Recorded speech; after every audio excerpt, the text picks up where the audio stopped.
Hi everybody, it's Agnes, and today I've got a lovely woman from the USA. Thereasa is here with us. Hello, Thereasa.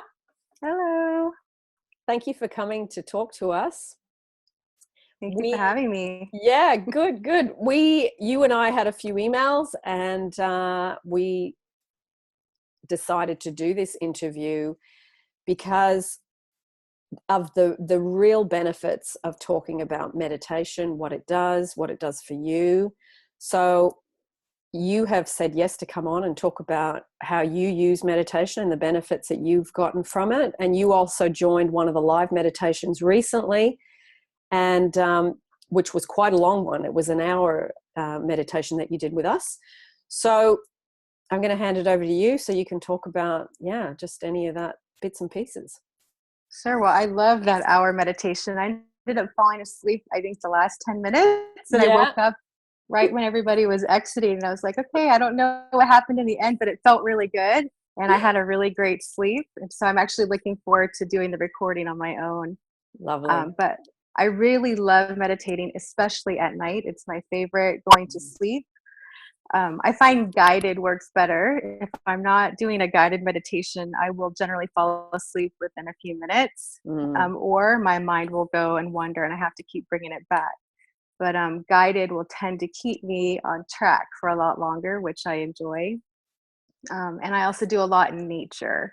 A lot of, if I go out and if I'm hiking or if I'm by the ocean, I will spend like 20 or 30 minutes just standing, partially in the water or sitting in the sand and just meditating. And I find that to be the most calming. And I can stay focused. A lot of times I'm also moving light. Like when I'm meditating, I might be focusing on light, moving it from, above me and through the earth and back. I tend to move energy that way while meditating as well. Lovely. And it's very balancing. It is. It really is. And, you and I had a bit of a chat before we started about that while we're trying to manifest something, whether it's a relationship or more money or a better job or whatever, you often have anxiety or fear or when's it going to happen or whatever going on within you. So doing meditation is really an important, probably I think one of the most important steps to calm the emotional state down so that you can then attract those things. And it just makes you feel better in the day or in that moment anyway, irregardless of that. So what do you think about that, Thereasa? I think it's the best way. For me, it's the best way. Unless I'm watching a movie that is just making me laugh really hard, I find meditation being the fastest way to calm and feel that joy, like the higher vibrational states. I find that to be the fastest way to get there. And whether I'm manifesting something or not, just having that peace inside, you feel better and you just, I think you're more in the moment and enjoying life, which is, I think, number one important part before you're even manifesting. You have to feel good. I don't know that I've ever manifested anything good when I've had bad feelings about something. If I'm worried about something, if I'm really sad about something, I'm not able to get myself in a place that's going to allow me to move forward the way I want to. And so in order to do that, meditation, and it doesn't even have to be long, it doesn't even have to be organized, because sometimes I can get stuck in the details and I think, okay, I have to have a meditation corner and it has to be clean and the house has to be quiet and I have to have my essential oils. And then sometimes I'm like, okay, it's not, you don't have to do all that. You can just relax in the moment and even just do it for 3 minutes even.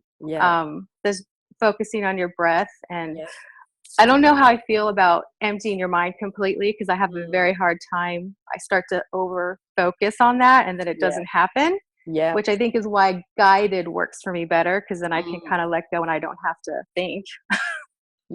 I just follow it and then I'm able to relax better. And then, like you say, you drift off to sleep because you've been focusing on the breath. I agree with you. I think focusing on the breath, just especially in that first sort of 10 minutes, it just Mm-hmm. brings your frequency down, that rushing, what am I got to do next, what's going on. It just slows all that down, and then your mind starts to slow down too to go with it. Right. And then the guided part, I think too, like you do a guided, then you have a little period in the middle where it's a silence thing that you can actually Right. imagine your own thing, because you've again wound down a Yes. bit further. I Yeah. do love those actually when there's some talking in the beginning, but Yeah. you know that there's something still going on, that someone's still there. You hear a little bit of something, but they're not Mm. telling you, you know, what you're doing. They're not guiding you through a visualization for a few moments. Yeah, exactly. And Yeah. and I do it a lot in the car, but I Mm. find usually driving to work, Yeah. I start work off in a very good mood because I have my meditations and I'll mix in my affirmations, and I just do that on the way to work. Um, Lovely. but my favorite is honestly being barefoot in nature or Yeah. sleeping, about to sleep. Yeah. Yeah. Yeah. There's something about that freedom of nature, open spaces, green trees, grass. Hmm. Just there's nothing like it. The beach. Yeah, That is a meditation in itself. It really is. it's Yeah. like a color therapy and a sound therapy at once Mm, when you're in nature. mm. Do you find it helps you with surrender and letting go? Like if you've got something that you're hanging on to mentally too tightly, does it help you with that? Yes, and I was actually just telling one of my best girlfriends, I think the beach is even stronger for me because each time I've been to the beach, like barefoot, Yeah. and spent a couple hours just by the water and in the sand, I come back feeling a different level of Mm, peacefulness and calmness, and I'm able to let go of so much more, even than just a hike. yeah. Even doing stuff on my own for a couple months, like just one day at the beach is able to do Mm, that at a different level. So energetically, I think there's something there. yeah. I don't know exactly what, but for me, I Yeah. know that's probably the most powerful that I've discovered. Mm, And yeah. I yes, I can completely let go of a lot of things mm, after having that kind of time. yeah. I agree with you, because in Sydney, I'm near the beach pretty much every day. In London, I'm not, but when I'm in Sydney, that is one of my, I just make sure I walk on the beach, and then I do affirmations, and then I sit for a while, and in Australia, the beaches are I mean, there's just miles and miles of beach. You Yeah, could be there totally on your own or have two people there, and there's like 7 kilometers of beach. So you really feel free. You really feel like you can just let go and you're not distracted by people so much. So right. yeah. You know, one of the more powerful and recent beach meditations I had, I was standing in the water. There was a full moon. I was Yeah. standing in the water just for like 10 or 15 minutes, and I'm doing my calm breathing, and then I start doing affirmations of, I'm successful, I have abundance, I am, all these wonderful, I do goddess statements and everything, but Yeah. I'm calling abundance to me and love and joy. And I look down and I see like this patch of seaweed kind of getting close to where I'm standing, and I don't want it to touch me. So I backed up about a foot. And right when I backed up, the wave brought the water down. So, when the waves come back, it like Yeah. reveals more of the beach. And there was a turtle right there, like within a foot of me. So the seaweed was actually a turtle. And it was one of those really big ones. I don't know, he must have been 100 years old. He was just so large. And I Whoa. startled him because he wasn't expecting me there because the water went away.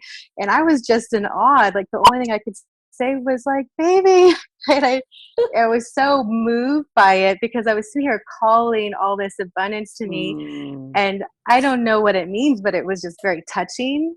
Right. And I told lovely. all my friends, hey, I saw a turtle, but I didn't have a picture because it happened so quickly. He got into the water and moved out of my way. But he Yeah. was like within a foot of me. And it's like stuff like that that happens when you're Mm, in nature where yeah. it may not mean anything, but it's enough to make you smile and feel more connected. Mm. Yeah, for sure, for sure. I think nature, I don't know, it's like it responds to you And or quickly. and quickly. I remember I was on this retreat once when I was in my hippie phase in the 90s, and I was in this I'd gone out on, like, it was a nature retreat, and you were doing meditation and, you know, all sorts of different bits and pieces. We sat down, we were in the middle of this valley, and we were camping in the middle of these two mountains, and it was in Australia. And we were all sitting around. There would have been, I don't know, 12, 15 people, and the person facilitating it. And we went into this meditation, and it was just a still, warm summer afternoon. And all of a sudden, this massive wind came up, and it just ripped through the campsite, and it nearly blew your hair off your head. It was just the weirdest thing. And then it stopped just as suddenly as it started. It did it for 5 minutes, and just this massive wind, and then it just died down. And then these two eagles started to, well, in Australia, they're not eagles, they're seahawks, I think. They started circling up above where we were, and they continued to do that for about 30 minutes. And then we opened our eyes. I mean, I saw them because I peeked. I could hear them, so I opened my eyes to see what it was. And then all of a sudden, we finished the meditation, and I looked up. They did like one or two more circles, and then they took off. And it was just that really incredible. Did that happen all in that timing because we were meditating? Was that, you know, it's like you with a turtle. You just go, what the heck was that? I will never forget that. It was like nature just came. Yeah. Like the elements and the animals just came into that space, and we were right in this V-shaped valley, and it was a powerful moment. I will never forget it. That makes me feel, when people say, they talk about energy vortex in different parts of the world. Yeah. And I've never tried to go and experience it, but it makes me think it has to be powerful. Yeah. I should go do that. That should be my next vacation. Yeah. It's yeah. That's a beautiful, beautiful story, especially with the wind. When you think about it, it's almost like the breath of God or the universe coming in and just saying, I'm there, I hear you, or you're on the right path. It reminded me of like the Tarzan movies, you know, when Tarzan calls out and then all the animals come to help him. It was like one of those, you know, like it was just like, and there was not a scrap of wind that whole morning. And after that, there was nothing either. It was literally for 5 minutes. That was it. So, well, wow. Is it Neville or I can't remember her name. Florence Scoville Shins? One or both of them say how we have dominion over nature with our words and our thoughts. So, I mean, it makes sense that we would be able to call and have an influence energetically. Yeah, if you're in the right vibe to match nature, that would make sense. If you're the right type of meditation would definitely get you there. It was like stumbling into something totally unexpected, you know. It was really like, wow, what is going on here? And I will that's really cool. It was it was probably 30 years ago when I started meditating. So it was just one of those incredible experiences in the first couple of years of meditating that I've never had that experience since. So, you know, it was a good experience to have straight at the beginning because it set the benchmark for everything after that.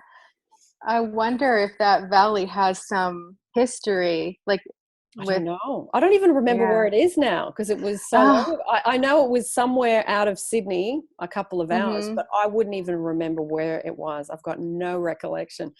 But it was the memory is in the emotion of that moment. It's like it's like I can still, if I shut my eyes, remember the exact feeling of it and the exact sound of those birds. It's amazing. I wonder if some of the original people that were there, because you know, time and space, when it collapsed, what if it was everyone who's ever been meditating there through history all at once? Or maybe even Aboriginal ground, who knows, you know? Exactly. It's probably sacred. Yeah, it could be, because the areas that we would go to do, I mean, I was doing a lot of retreaty sort of things in those days. It was always out in the bushes somewhere, out in, you know, those native, what do you call it, national parks that were owned by the government. So Yeah, and a lot of the government land was originally owned by the Aboriginals. So, yeah, there's Same here. I find it powerful when I go to national parks here too. yeah. Like more powerful to me. Mm, It's interesting. it is. It is. So, do you want to, is there anything you want to say about connecting meditation with manifesting? Manifesting, I think, is very, sorry, not manifesting, meditating. Yeah. You can edit that part out. No, I'll leave it. It's so funny. I think meditation is probably number one, first important. Self-care. I put self-care at the top when you're first, especially if you're first on a mission to try and manifest something in particular, Yeah. especially if it involves other people for any reason whatsoever. Your self-care is really important. So how you care for yourself physically, nutritionally, water, everything you can think of, nature. But then coming into the meditation where you're calming yourself down energetically, and you're coming to a level place. Yeah. I haven't had a point where I can consciously work on trying to call something to me if I'm not calm, if I'm not at a peaceful place. And if you're holding on really, really tight to whatever you want, that energy is going to be felt by other people. And so when you do start relaxing, which I think for me personally, meditation helps very quickly. I mean, I can feel a relaxation. I can feel the waves come through me within a few moments meditating. And I think when you start to release and you're able to feel that, even with breathing, even if you do it 3 to 5 minutes in the morning before you go to work or at night, I think that's one of the bigger parts to be able to start manifesting what you want. Yeah. It's almost like when you put your iPhone on the charger, it's the same. It's like a personal charger when you do your meditation. And then, like you say, the leveling out, because that's the thing that I think I see when I'm working with people or in the Q&As or whenever I read emails, is there's kind of a common thread when people want something and they really, really want it and they won't let it go. I'm anxious, I'm fearful I won't get it, how's it going to happen, and when's it going to happen? They're kind of the four main things that are always coming up over and over and over. And the thing is, if you're anxious and fearful, that is a repellent. It's an energy that blocks what you want. It stops what you want. So the meditation is to level it down, let it go, relax, breathe in, breathe out, put the love in where the fear was, or activate the love. And then you dispel the fear, you dispel the anxiety, you dispel the worry or the how or when or whatever you got going on, because you're not letting go of the desire, you're letting go of all that other stuff that's around it. And meditation is, I think, the quickest way to let go of that stuff. And then you just bring in, I just find things come in so easily when you're in that state. I agree. And it's kind of interesting. I start to notice things that I let go of even years ago start coming back when you've totally forgotten it. And even if I'm working on something different right now, I know, like, I 100% have this confidence that what I want will come, because it always does. Yeah. Right? Yeah.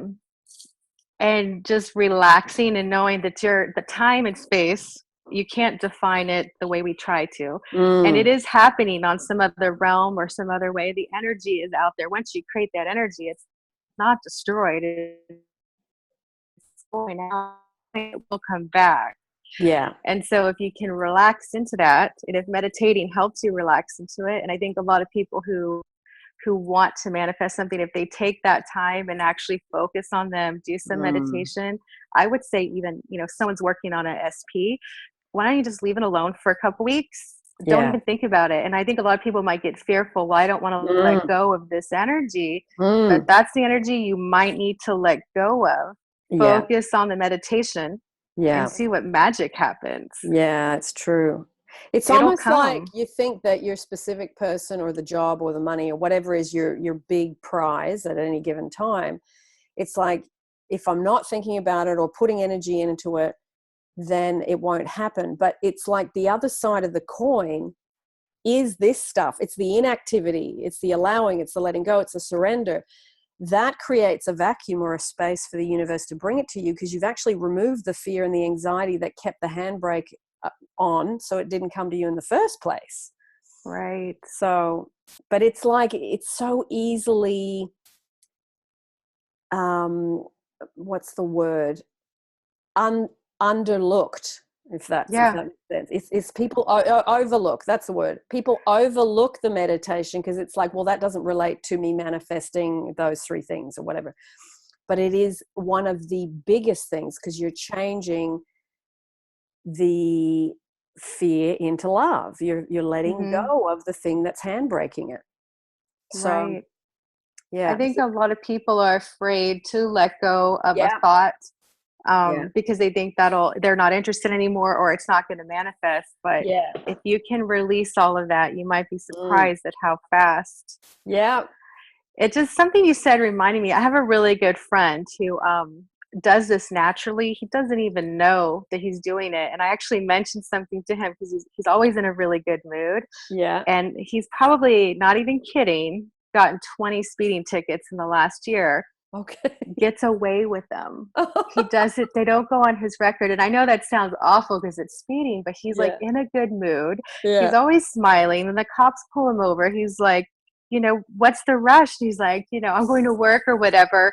But he does not either get the ticket or it gets removed quickly from his record. And that's just an example. He has a lot of stuff that he does at work too. He gets extra vacation time, and I'm telling you, like 2 weeks extra, because he'll just do something and they'll be like, oh, you know what, don't worry about it, take the day off. Yes, you can go to take that trip. But it's because he's always positive.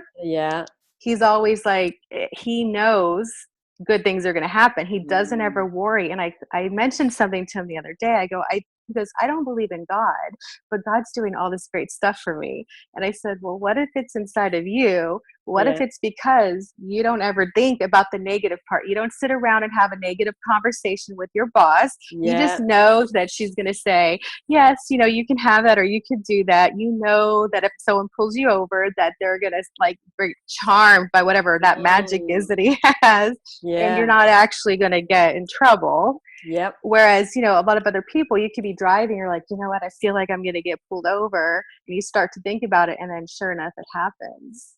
Right? So there's something about that, and it's thinking positively. And I know that sounds cliche to say, but it means not focusing on the negative thoughts. Like if you catch yourself getting mad at someone or replaying an old conversation or even an imaginary negative conversation, just release it, let it go, because that's what creates the negative and the lower vibrational field.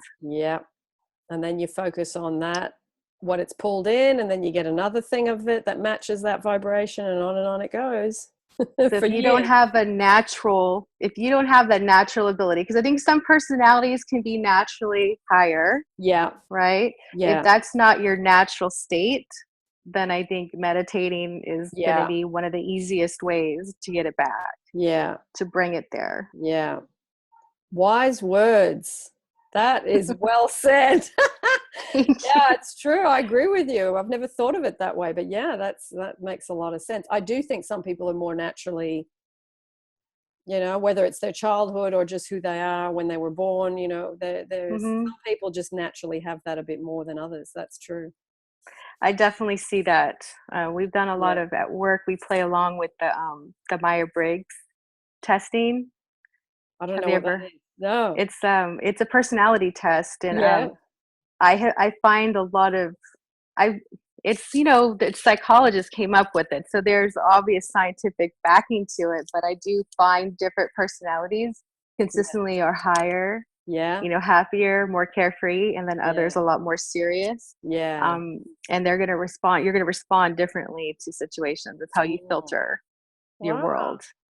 Is that something people can look up online? Oh yes, you can actually take the test for free. Okay. I think it's 16 personalities, but you just type in Myers Briggs personality test, and you could take it free online. Okay. And I'll look it up and I'll put a link down below. Briggs double yeah. G? Yes. Okay, cool. Yeah, because those things So are interesting to do. yeah, they are. Yeah. I find them fun. I'm always Yeah. fascinated. I'm usually asking people what their type is. I remember doing one when I was in grade 7, and I've still got it. I've still got it because it was so interesting. My So, daughter's been taking it. She's almost 18, and her test has been the same since she was 16. So I yeah, think that a core part of your personality, if they take the test even younger, is still yeah. going to come out mostly the same. There might be one letter that changes or Mm, toggles back and forth depending on when you take the test and the kind of mood that you're in. yeah, But I think the core part of you is definitely something that can be discovered at a younger age, like 7th grade. Like it would be probably the yeah, same or yeah. similar. Yes, you would be drawn to similar, or just you'd have certain just character traits and skills that you've got, and that things that you're drawn to naturally because of that. So, Right. yeah. Oh, well, there you go. Who thought we'd talk about that on this interview?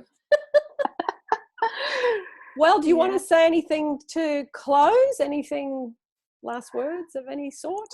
Oh man, I would just say take some time in nature and meditate, maybe Mm, barefoot, just that whole yeah, grounding thing. Like a yeah, lot of people think it's not true, but there's scientific backing, having your foot yeah. on the ground, in the dirt, in the sand, in the Yep. grass. Even concrete is better than just being in the house.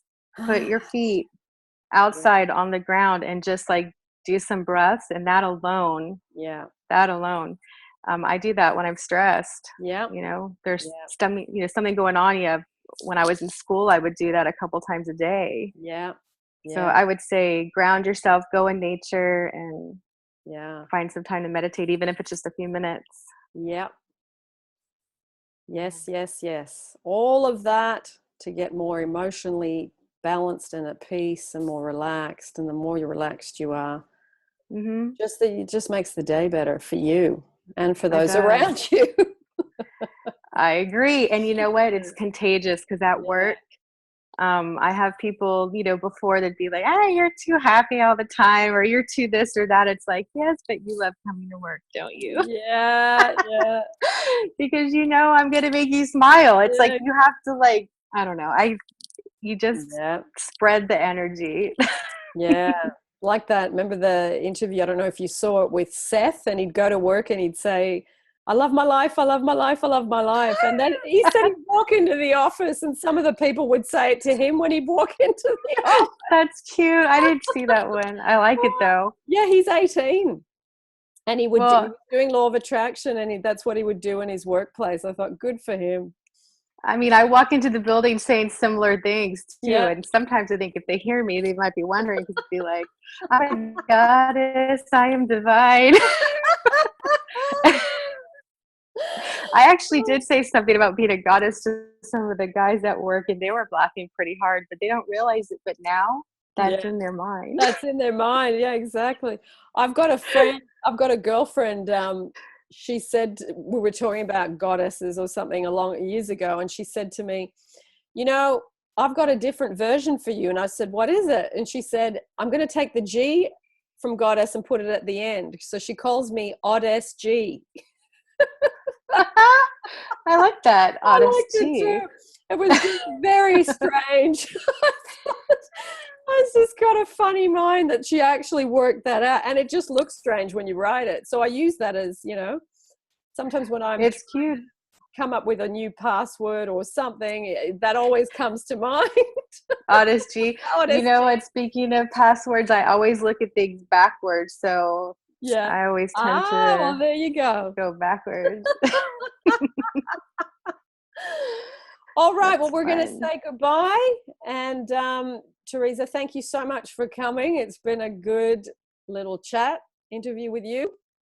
Fabulous.